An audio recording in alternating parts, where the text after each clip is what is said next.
from my Rosehart show. Sorry, I'm having some issues. The overhead lights above this poker table is it's just brutal. So unfortunately, we're gonna have this glare here that I can't get rid of just because the nature of these lights in the poker room. So apologies for that. But yeah, I'm also sorry for being super late. I was just outside, completely soaked.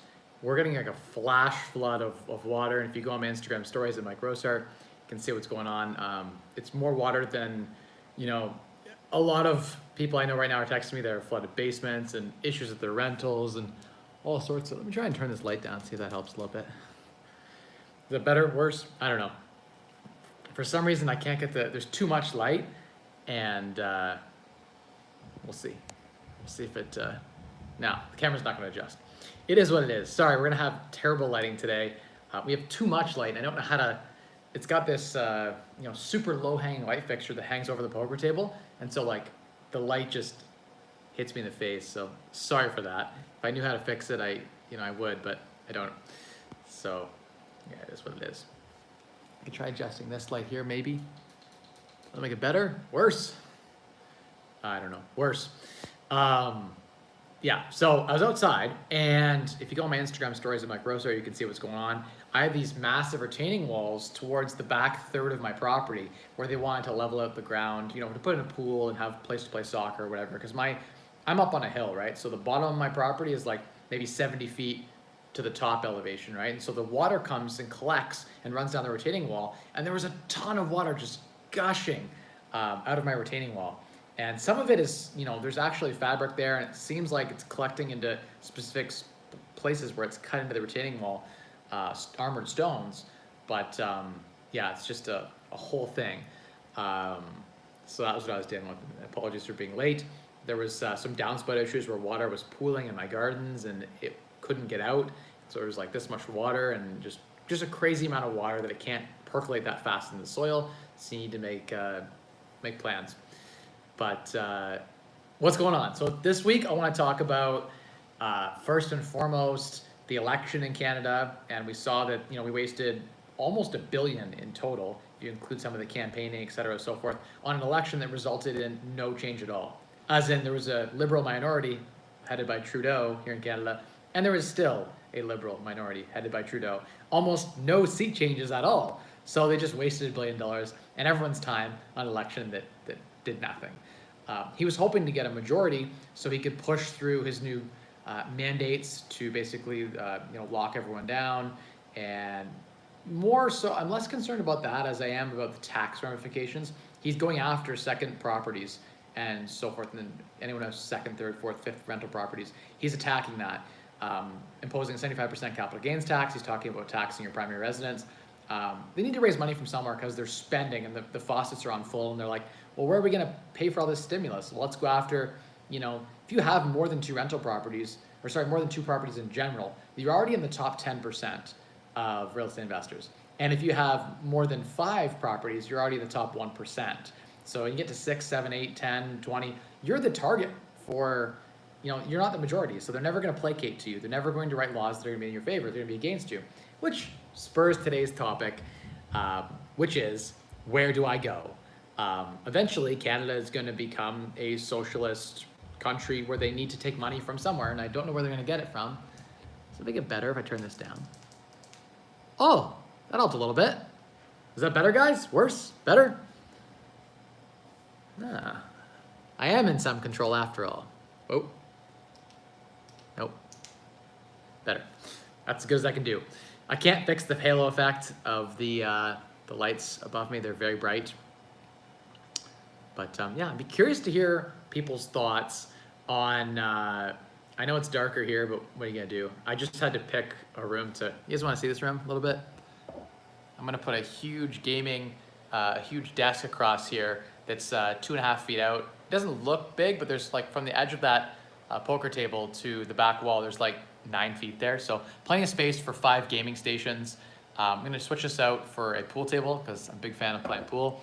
We're gonna, on the other side of me, whoa, that's a massive windows here too, which is pretty cool. Whoa, can't really see this whole thing, but I'm gonna get some arcade games going over here. And then on the other, whoa, It's uneven on the poker table. That's no good. This is no good. Whoa, whoa. My dongle's not ideal for holding this phone up. But on that wall over there is there's going to be foosball and some arcade gaming stuff. But anyway, it's just a little thing. We're gonna get going. To my right over here, we're gonna have a bookshelf with a secret passageway to a movie theater. It's gonna be in the room behind, and then a bedroom and a bathroom on the other side there. So, yeah, this is the recreations quarter of the basement, I guess you'd call it. But where do you go for people who are well versed on Costa Rican tax law or understand at a high level Cayman Islands, Costa Rica, all these different countries you can move to that are. One criteria I have is like beautiful place to live. Second criteria is like super safe. I have 3 kids, young kids, so I want somewhere super safe. Like Thailand, not a good option. The Asian countries, like some places in Europe that are potentially great tax havens, but not great places to raise a family. I like the Spanish vibe more than I like the Asian vibe, but I'm open to anything really. I like the fact that it's close to visiting in-laws in Florida and getting back to, so in that side of the world would be ideal, but a tax haven. And I hear that in Costa Rica, they're trying out a pilot program wherein there's no tax at all on foreign income. So if you have foreign investments, you pay 0 tax. You renounce, you're still a Canadian citizen, but you file a final tax residency thing in Canada. You can come to Canada 5 months a year, live there 7 months, enjoy all the summers here in Canada, come back here for almost half the year, just shy of, and then live elsewhere. And the tax for me, someone in my tax bracket, the tax savings alone would allow me to hire a nanny, a cleaner, a cook, as well as a staff to help out. And I'd have a huge mansion, all paid for just in tax savings alone. So it would cost me nothing, 0. As in like my spending budget would go to 0. Just I would take the portion that was allocated to tax and use that to live on.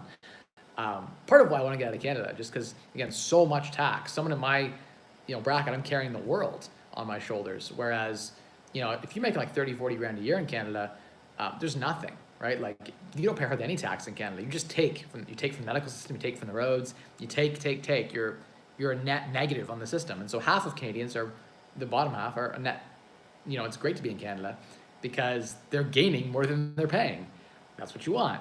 What you don't want to be is the one that's supplying all the jobs and paying for everything and getting nothing. You're getting a year wait time. I have a year wait time right now to see a skin doctor on an issue that I have.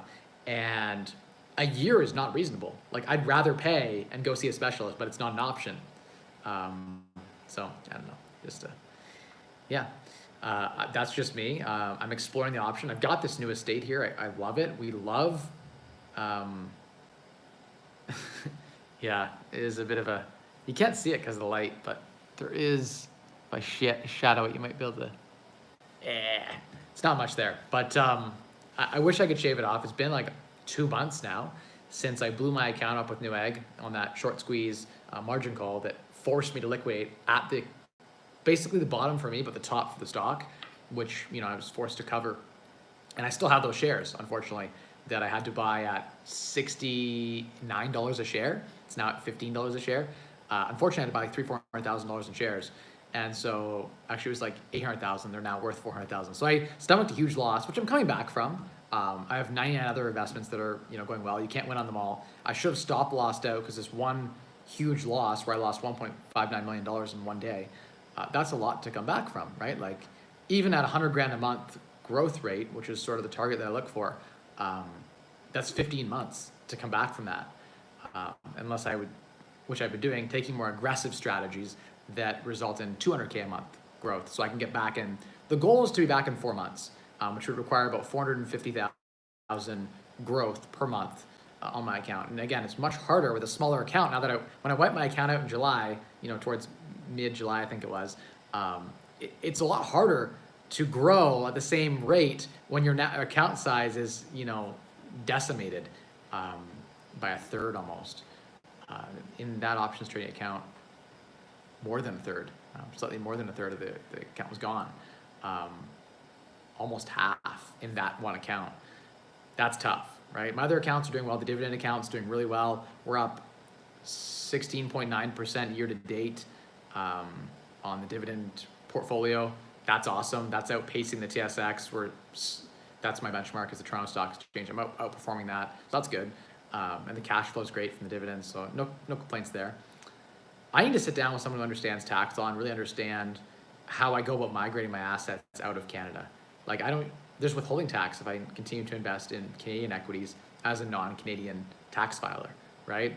So I've got to think through that. Cryptocurrency seems like a great option, just because in many countries, Bitcoin and Ethereum gains are non-taxable. Like El Salvador as an example, but no tax. It's treated as like a currency you can, whatever, they don't care.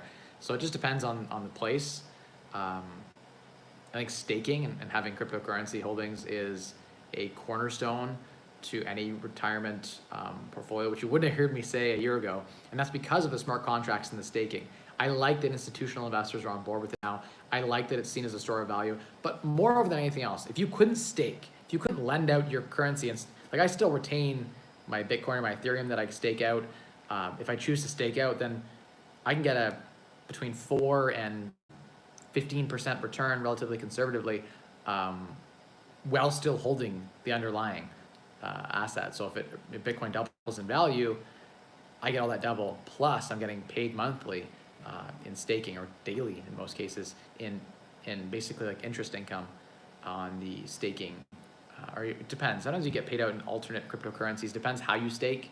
But it's really interesting. That for me was a paradigm shift. It went from being like Fugazi, like nothing. It's something someone made up, and there could be another better crypto that someone invents. There's better use cases, and all of a sudden Ethereum's useless and no one wants it. And there's an unlimited supply of Ethereum, right? In theory.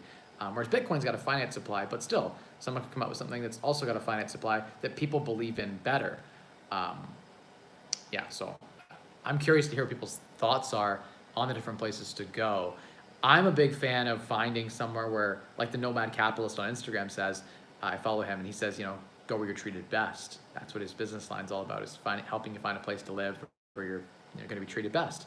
And that means that, probably not living in Canada. I love Canada. My family's here. My deep social connections are here. I understand the market here like the back of my hand. Could I learn a new market in Costa Rica and become the top real estate investor in Costa Rica? Probably. There's 5 million people in Costa Rica.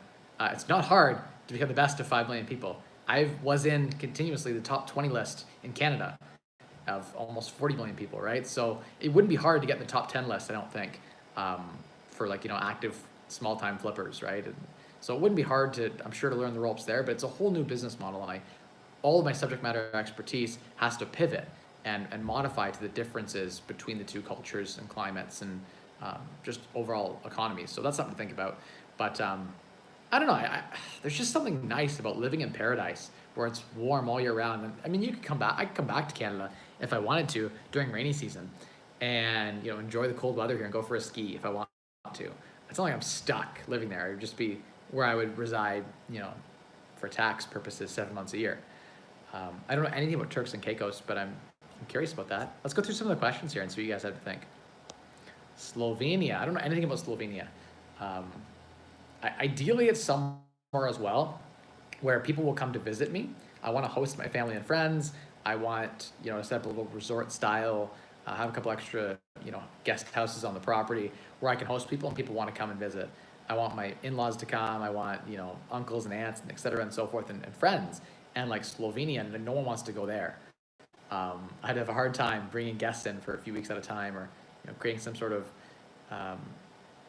mini, citadel type culture in a place like that. But something to think about. I don't know the tax ramifications of being there, but or how politically stable it is. I like a very politically stable democracy, ideally. So Costa Rica is a democracy. It's relatively safe. They have a small standing army. They're in the top 20 in the world for healthcare. They passed the U.S. in many times, so that's what I like about there. The fresh, clean water, most biodiverse ecosystems there. There's some really cool things about that. If Florida or Texas didn't have such high federal taxes and led by Biden, I'd be really interested in Texas or Florida. I'm still interested in, someone says, I went to a Nomad Capitalist live in May, but I think Canadian offshore citizen Michael Rosmer can help you better. Oh, cool. So Andrew, you have to share some stuff there offline, message me on Instagram. I'd be curious to learn more and discuss more about what those options are. again, I'm years from this, like just to dispose of I had like $10 million in real estate to dispose of, and that's like 25 properties or whatever that I have to, fix up. And even just, I did an Instagram post as an example, showing some of the properties I had for sale. And I got dozens of messages. People like email me pictures, email me description, create a net operating income statement, get me a package together. And I'm like, geez, that would take me a week just to put that just to give people a package. And then they have questions. So I mostly just realized that trying to sell over Instagram was not a great idea. I can't even respond to all the people that are messaging me, that just variable questions. I try my best to give, vague answers. All of the properties would be sold slightly under market value. Better take back options for the down payment as a second mortgage would be doable. I'd be open to that. I'm trying to dissolve my portfolio starting in January. So the first sales would start in January 2022 and continue on until 2023, potentially 2024, in which case I'd like to be rid of all my Canadian real estate holdings other than what I have in a corp where there's an active partner. And if I were to go, then they can continue to manage the corp. I would be a minor investor. I don't want anything where I'm the primary, or where if there's a landlord tenant board issue or something that I have to deal with when I'm going to be out of country. So I'm setting myself up to leave, and I want to set up I want to build with crypto, with stock hacking, and even some private lending and things like that, and investing in businesses. I want to be setting up 100 grand a month and living sort of offshore in Canada still for 5 months a year, maybe more, 5.5 months maybe, or 4 or 5 months in Canada, a month somewhere else, 6-7 months in my wherever I call home. You need to be there more than a year, is my understanding. Again, I have to figure out the exact laws, but that sounds like something I'd be very, very interested in. I have to learn more about it, but more and more I disagree with the majority of Canadians. I feel like I don't fit in here.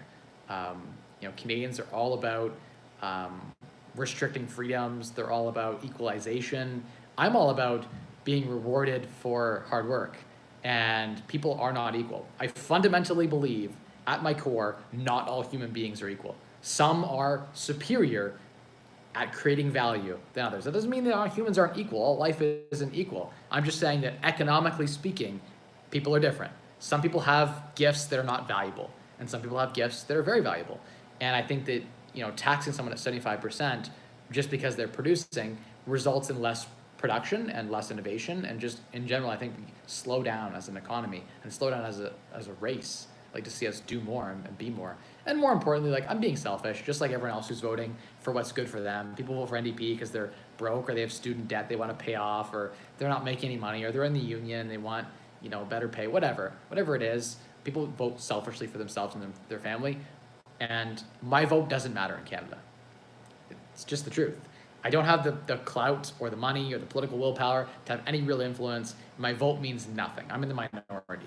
So if I'm the 10% of people that don't matter, my vote literally doesn't matter, because the majority will silence me by tyranny of the majority, right? I will be the minority it doesn't matter what I think, because the majority agrees to take my wealth and then it's gone. So I want to go where I'm treated best. And so that's why I think in the long-term plan, I'm going to be in Canada still, but just, the whole winter, or whatever segment of the year I decide, probably the winters, I'll be gone. Somewhere warm, somewhere beautiful, maybe on an island, maybe with a nice place in the jungle overlooking the ocean. That would just be beautiful, especially if I don't have to pay any tax, and I can fund the whole thing just on tax savings. Hey, Mike, hope all is well. Hey, Tristan, hope you're well too. Can't wait to hear about your recovery from Newegg. Yeah, I mean, it's coming. It's been a slow ascent. Monday was, if you guys are watching, Monday was painful when we were worried that the Chinese banks were going to fall with the real estate developers. The real worry was not who Evergrande owed. It was to whoever they owed money to. Who did they owe money to? And it was the banks, right? So they're worried like Chinese government might step in. What's going to happen? What are the ramifications of that? So Monday there's a lot of fear in the market. I bought a little on Monday. I like to buy when there's fear, but I also got a little bit of a margin call. I took care of that. On my other dividend portfolio, I have it levered up quite a bit, so I have to cover those and sell. It's relatively stable, so I'm not so worried about that portfolio. I use a little more leverage in that one, whereas my options portfolio right now, I'm halfway levered. I'm half as levered as I could be. Again, still too much. 40-50% leverage is probably too much. Even though it's levered against names like Amazon, Apple, some quality stuff, I do still have those Newegg shares I want to get rid of. I have those Sam shares that I got assigned trying to wheel, Samuel Adams beer, the brewing company. They're pretty solid too, but they've just been hammered from $1,300 a share down to $520 a share. It's been brutal watching that drop. I didn't get in and I didn't get assigned when it was $800 a share. I was writing contracts at like $599 or $595, $600, and so I got assigned at like $599 cost base, which sucks because again I've lost like already another 15% on top of that. But all my other plays have been doing really, really well. I got lots of stocks that have been growing with the S&P 500. All the big names have been relatively strong. So yeah, it's been a wild ride. I've been enjoying it. Once I've made a full recovery, you guys will know first. I'll have this gross little beard shaved off. Can't see it anyway because the halo effect probably, but it'd be nice to get rid of it. So yeah, I'm looking forward to that. I think that coming back from a drop like that's going to take, I'm hoping by November. I'm hoping I've recovered by November. I'm close. I'm really close. I'm a couple of $100,000 away from my goal. So we'll see how the market plays. Somewhat beholden to the market.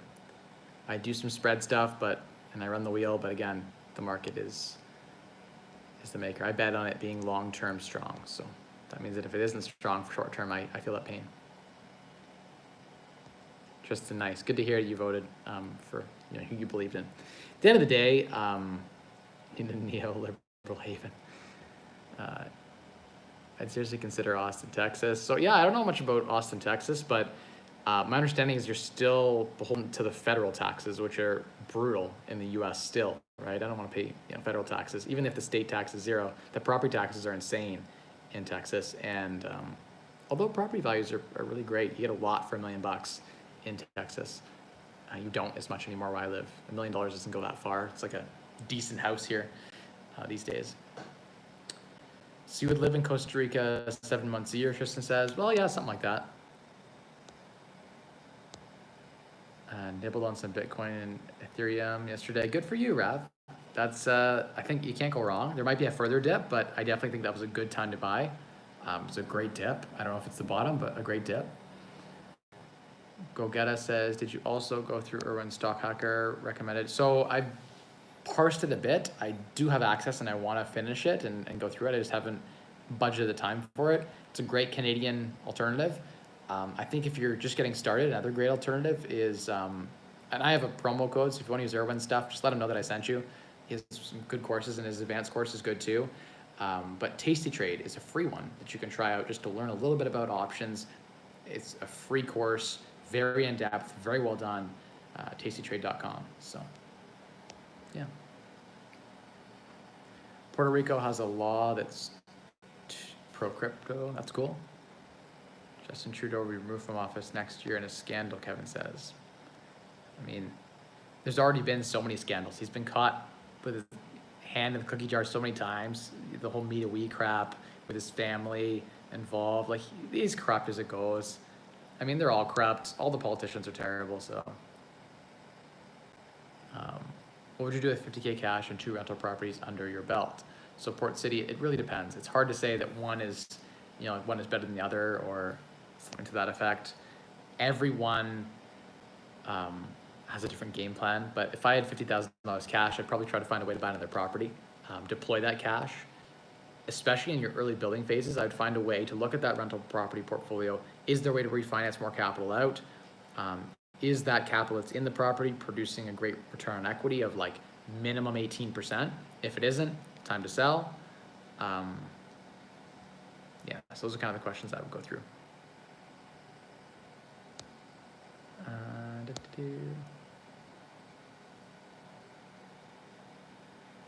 So art, yeah, I'm not worried about that. I have a sensitivity that I deserve a medical exemption. I had epilepsy when I was younger, and I'm extremely sensitive to vaccines. I've had issues in the past with vaccines, regular vaccines, just my body's super sensitive. And given my pre-existing conditions like epilepsy and other things that I have, I would rather natural exposure than take a vaccine, just My body just doesn't do well with it. And natural exposure, there's a good chance I already had exposure to it and recovered.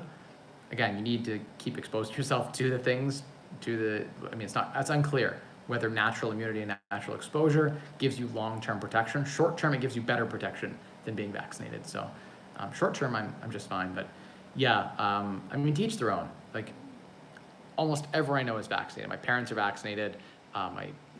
Everyone, is vaccinated that I know. My in-law parents, et cetera, so forth. Brother, aunts, uncles, and they're all fine. So, I do have a friend's dad who just got vaccinated and died 6 days later. So that was really unfortunate. Enlarged heart issue. They're not going to, I think on the death certificate, they probably put COVID as cause of death, but literally he just got the vaccine, second dose. So, I hear horror stories. I had another person reach out to me and share some horror stories, but for 98% of people, you're gonna get vaccinated and be just fine. So, like 98, 99% of people will be just fine. Is there a risk taking the vaccine? Yeah. Is there a risk not taking the vaccine? Yeah. You get COVID and it's bad. It could kill you.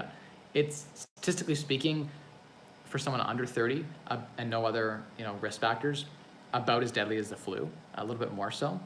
But kids die of the flu every year. Like, thousands of kids die. And how many kids have died of COVID? Like, you can count them on your hand here in Canada. So I don't know. I see interesting data on both sides of the arguments, and I'm not a medical professional. All I can do is talk to people on both sides who are medical professionals, who are working in hospitals, who, again, someone I know who studied viruses, and just hear what people have to say on both sides. And think about where the biases come through. We know humans are, especially in big pharma, are very corrupt. They have a history of poisoning people for profit. It doesn't mean that the vaccine isn't good and isn't effective. It's probably 40 to 50% effective. It's not 100% effective.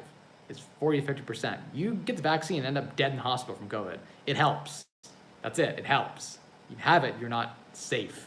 I think that's I think the danger in people thinking that they're safe now to go out to bars and concerts and whatever, now that they've gotten the vaccine, that's more dangerous than the health that the protection of the vaccine provided. We can't go back to normal. The vaccine doesn't work perfectly. It's just a reality. We're gonna have maybe 0.1% of the population is gonna die now. Like, that's not gonna end our world, but it's a new reality. This is a dangerous bug. It's a dangerous virus, and it'll kick your ass. I have lots of friends, colleagues who had it. I was in a room with, with a guy who had COVID. He was breathing on me. He was like, yeah, I just tested positive for COVID. I was like, oh, cool. And he's like coughing. I was in one of my tenants had an issue, and I went in their unit, and they're like, oh yeah, we have COVID. I'm like, what? They're like, yeah, we tested positive for COVID. I'm like, you didn't tell me? I'm in your unit right now, breathing your air, fixing something for you guys, like coordinating something. And so I've been exposed so much to this. I got really sick with a cold a couple of months back, and it was brutal. I had all the symptoms. I didn't get tested. I don't know. I quarantined myself, recovered in a few days. Didn't spread it around or anything. And lots of people I know have had it twice now. I know a couple of guys have had it twice, and they're fine. Most of these people have been in their 20s and 30s, so they're not high at risk. Statistics are like 1 in 10,000 have a death, right? There's some latent effects too, but again, talk to the doctor and professional on it. I know that if I was a medical professional and having talked with several, it's in everyone's best interest to recommend the vaccine. It makes it safer for everyone else. You have a lower chance of spreading it. It spreads less. It's like wearing a mask. It helps spread less. Think about it. When you talk, droplets come out of your mouth. So wearing a mask stops your droplets coming out of your mouth, landing on someone else. It just basic logic, right? It helps. It's not perfect. The mask isn't perfect. It doesn't perfectly stop anything. The vaccine isn't perfect. It doesn't perfectly stop anything. It's a bad bug. Talk to an expert on it. Find out for yourself. Do your own research. I don't know. I'm not that worried about it. I'm not that concerned about it. Just because I know so many people who've had it. I know people who have died on both sides. It's very sad when it happens. It's horrible. I'm not saying it's a great thing. I'm not talking about it like it's nothing. It's serious, It's not serious like cancer, but it's serious, you know? Pneumonia is serious. Kills a lot of people, pneumonia. But we don't stop our whole world over it. We're careful. Like I've always been a hand washer. I've always hated at networking events, getting close to people. I'm not one that likes people to talk in my face. I hate the smell of people's breath and feeling their droplets land on you. Like just in general, I've always been a bit of a germaphobe. So I will continue to be so and avoid exposure as much as possible. I'm a fan of the mask. Wear a mask unless you're outdoors. If you're getting within 6 feet of people, wear a mask. Like you don't want to spread your droplets on someone, right? It's just gross. Even just if you don't have COVID, even if you just have like your own natural germs, gross. Silver and gold stocks are so cheap. This is true. They are cheap. I think that Bitcoin and the other cryptos are eating some of the market share of gold and silver. But there's still value in gold and silver for sure. Rav says, sorry, Mike, do you have any fourplexes you will be selling? Yeah, I've got one fourplex in. I'll pitch it right now for everyone who's watching. You can share with your friends if you're watching or whatever, and you know someone that wants to buy a fourplex. I have a fourplex in St. Thomas. It's got a main floor commercial, a laundromat on the main floor. Business comes with it. Upstairs, a 3-bedroom apartment. Also upstairs in the back, a 1-bedroom apartment, and a bachelor or an office, like a sort of self-contained, bachelor office, whatever, 4th unit on the main floor as well. So 2 units on the main floor, basically, and then kind of 2 upstairs. Check that out. It's nicely renovated. $495,000 you can have it for. I would also be open to a vendor take back of 20% on a second mortgage, so you would put very little down. So lots of options and flexibility there. I listed at $550,000. We're just getting the permit closed off. We have a final inspection to go through there. So once that's done, then we will be able to sell it. It's fully vacant right now. The business goes with it, obviously, for the laundromat. But yeah, I mean, the 3 other units could be tenanted, probably at $1,500 in the 3-bedroom, $1,295 for the 1-bedroom, and probably between the other 2 units, maybe another $2,500 a month. So it's close to 1% rule, but it's St. Thomas. The parking is kind of limited on it. It's nicely renovated. I'm selling everything that I own, every property that I own. So if you ask, why are you selling it? I hate that question because it's like, everyone always asks that. Why are you selling? Why are you selling? It's like, there's many reasons why someone could sell, and it should not impact your decision. Even if there was a reason, I used to ask that question too when I first started investing in real estate. And even if it mattered, even if the person selling was like, oh, it's a shit house, that's why I'm selling it. They would never say that to you. So it's a wasted question. But every property that I have right now is for sale, except for the one that I live in. I will be, in the next couple of years, getting rid of everything. This one I have a partner on. They don't want to buy me out. They want to sell too. So fine, we're going to sell it. I have 14 other properties I've listed on Instagram several times now. Oh, my battery's going to die in a second here. I didn't plug in. My bad. Yeah, so I got lots of properties. I got a 6-plex in Byron. It's one of the only 6-plexes in Byron with a sort of 7th unit below, plus it has coin laundry. It's 1.29 million, but a beautiful parking, excellent location, A+ in London. Fantastic property, fully vacant. I can have it fully tenanted for you if you'd like. All of my properties can be fully vacated. I've talked to all the tenants. They're all willing to leave, cash for keys. So I can provide a fully vacant portfolio if you'd like to get full market rents, Airbnb, whatever you want to do. I have Airbnb properties. I have triplexes near Western. I have a 11-bedroom, 4-story red brick downtown that's going to be coming up for sale again, 799.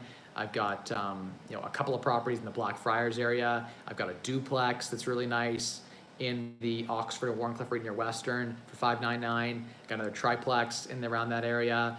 I've got a student rental, a 6-bedroom, 4-bath student rental near Fanshawe for $499. I've got a beautiful triplex with a 4-bedroom unit, 3+1, and a 2-bedroom, and then solar on the roof owned. Again, that I'll be listing around the $750 to $799. I've got, that 4-plex, that 6-plex. We've got duplex just sold there on the corner. I've got a duplex in Northwest London that'll be coming up. We'll be structuring. Someone asked a question about tax hit. I really don't care. Pay tax one way or the other. I'm already in the max bracket no matter what. Will I spread it over a couple of years? Yeah. All of these sales that I have right now, they're January 1st closing. I don't want to sell anything this year in the 2021 year. It'll all be 2022. So all these closings of these properties I'm talking about will be closing January 1st, 2022. So if you're interested in a long close, hit me up. I got a bunch more properties that'll be coming up. There's about 15 or 20 that'll be coming up in total. but yeah, I mean, I just hammered off a few. Don't message me on Instagram and say you want me to send you a buyer's package. Don't have it. I don't want to go and send. If you're really serious about one property and you're like, I'm ready to go cash offer, I might get you photos. Probably the best way would be for me to list each of these properties individually, because then I can outsource that to my partner, who's also an agent. We're both agents for our brokerage, and get him to get a virtual tour through the property. Ideally, I get the tenants to clean up first because they're students, a lot of them, and they're just messy. And get a nice 3D tour with floor plans. And you can click through the 3D tour, and then I can sell each property off. Yeah, it'll be great because I'm going to have millions of dollars in equity freed up that I can go invest in private lending or whatever. And maybe the market will keep appreciating. Trudeau probably will drive inflation to new highs. I think that his plan is poorly thought out and will actually result in higher housing prices. But I don't want any more calls. Like, I've got a triplex in East London right now that I also want to sell for $449, and it's got $1,500 on the main floor, $1,000 in the basement, and $1,100 rent up top. That's like $3,700 a month or so. But it's a hoarder tenant in the basement that I don't want to deal with that hoarder. Like, they're got stuff all over, and like to evict them and deal with that. And then the other tenants call me. Like, they were calling my wife, calling her up on the phone and like complaining about issues. And like, I just don't want that. They go around the property manager and still find our number and call us. I would pay $10,000 to not get a call from a tenant. That's 2 years cash flow. So I don't care what the cash flow is. I get FU money and I'm done with it. I'm done with rental properties. I like flips. I'll continue to flip. I got one at 50 Emery Street, West in London here. We're just finishing a nice walkout lot. It's a 2-bedroom upper, another 2 bedrooms down below. It's a cute little small house, but that'll be in the mid to high 400s. Renovated nice. We got another one, a triplex coming up. There's just a bunch of properties that I'm excited to get rid of. The only time I keep properties, we have one in Sarnia. Anyone watch this right now from Sarnia? We got a duplex there on Maxwell. It's a nice 2-bedroom main floor unit, and then a 2-story at the back that's 2 bedrooms as well. So 2-bedroom and 2-bedroom, but just beautifully done. Used to have commercial zoning, converted residential in the 300,000 range, but could easily rent for over 3,000 a month, so like almost 40,000 a year in rent. Nice little duplex there in Sarnia. We just fixed the whole thing up. That'll be sold soon. Just got so many properties that I would love to just sell off. And strategically, of course, like we can have a chat about vendor takebacks. The most I'd be willing to go is 20% second mortgage. So if you can swing it. I'm also open to JVing. Like, the properties are solid. So if someone comes to me and says, hey, Mike, I can qualify for anything up to $900,000. Your triplex you mentioned near Western, that's $900,000. I can qualify for the $900,000 mortgage. Let's JV at 50-50. Mike, you put up the down payment. I want a $0. If so, you right now can sign the dotted line, get a $900,000 mortgage because you have a great corporate job with the corporate handcuffs, and you want to manage the property. I will happily put all the money up and take 50% of the profit, because money doesn't matter. Money's not important. What's important is being able to manage the property, not having the headaches. I don't want that. I'm at my stage in the game. You can hire me as a property manager for $500,000 a year. If you offer me $1 million a year to manage your portfolio, I have no interest in that. Like, I get FU money that it doesn't matter to me. Got more money. Money doesn't matter. What matters is peace of mind. What matters is enjoying your life. And I definitely do not want to have rental properties where I'm on it by myself, so I'm open to JVing it, and I'm not in the country. I don't want that responsibility. So get the properties out of my name. Also, a tertiary motivator is to refinance this house, which, like, this house is probably worth $2.5 million, and I have it in cash. To refinance it, the bank wants me to drop properties out of my name. They said I have too many properties in my own name. They want to see 5 or less to qualify with the high net worth program, and so I have to get 5 or less properties. So in my personal name right now, there's like, I don't know, those 5 are in the court, but there's 13 I have to get out. So I got to, I got to definitely get some properties out of my name to make the bank happy to lend me money, so I can borrow at 1.4%, take that money and put it in the markets. It's just about return on equity and stress reduction for me, and value my time. So anyway, it's been a good stream. There's some more questions, so I'll hit those up. Curious, Mike, do you have any annual target on your options, 50% more or less? How realistic is it to maintain that long term? I target 1% to 2% a month conservatively every month. I have pushed myself to 4 or 5% a month returns, but then resulted in blowing up my account. So I could probably get 3% pretty safely with stop losses in place to not blow my account up if the market stayed strong like it's been frothy like this, or if it has a big drop, then you could ride it down. But it's hard. It depends on the market conditions, really. Some years you're lucky just to hang on to your shirt. Other years, like we've seen the last couple of years, it's just been like straight up, right? So if you're a long-term investor and you're overall long and bullish, then you could be extra levered and do better on that. But remember, leverage only amplifies what would have happened anyway. It amplifies the outcome. It doesn't change the outcome. So if you're going to lose, you just lose really hard. If you're going to make money, you just make money a lot. So many friends of mine have moved or in the process of moving to Costa Rica. Good for you. Wish you the best of luck. Canada's not for us anymore. So I'd love to have conversations with people in Costa Rica. I want to hear, firsthand what it's like and what they're experiencing there. I heard some great stories about $5 a day nannies, $5 US, and you can have for the full day, you can have a nanny that helps you care for your kids and clean. I get 2 of them for $10 US a day. Who cares? That's like $4,000 a year US. It's nothing. Might as well get a cook while I'm at it. You might as well get a cleaner to come, 5 days a week too, whatever. It's the labor costs are so low there that you can really live like a king.